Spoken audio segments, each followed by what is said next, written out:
নমস্কার। আজকে দেখাবো একটা দারুণ জিনিস।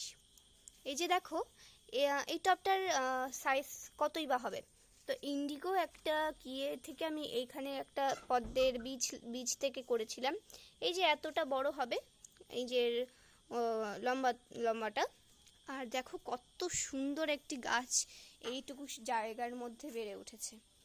এটার পাতাটাও ভালোই রয়েছে, লম্বা।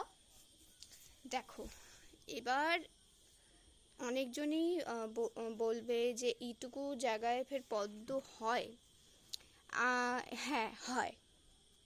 যেমন হলো মাইক্রো ভ্যারাইটির নানান রকমের পদ্ম। আমার মাইক্রো ভ্যারাইটির পদ্মের মধ্যে আমার একটা নামই জানা আছে, ওটা হলো লিয়াংলি।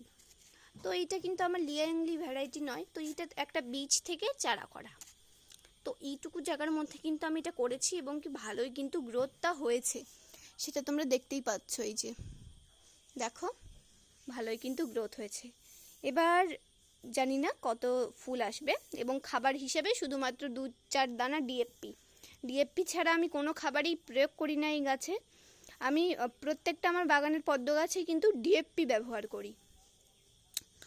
আর আমি কিন্তু এটা সেলের জন্য বলছি না, পদ্ম গাছের জাস্ট একটা আপডেট নিয়ে আসলাম। যে সবাই বলে না পদ্ম গাছ সবসময় পুকুরি হয়, ছোট বড় বড় জায়গায় হয় না। আমরা এর থেকে বড় বড় টবে আমরা গাছ লাগাই, যেখানে গোলাপ, তারপর নানা রকমের গাছ আমরা লাগাই।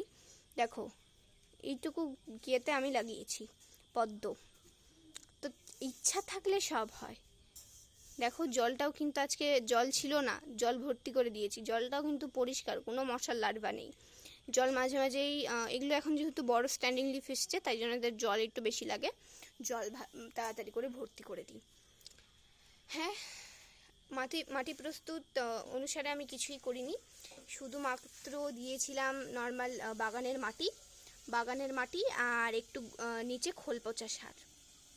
ওটা একটু ভালোভাবে বুঝে দিতে হবে যে কতটা দিতে হবে, বেশি দেওয়া যাবে না, আবার তখন ফের রুটস গলে যেতে পারে।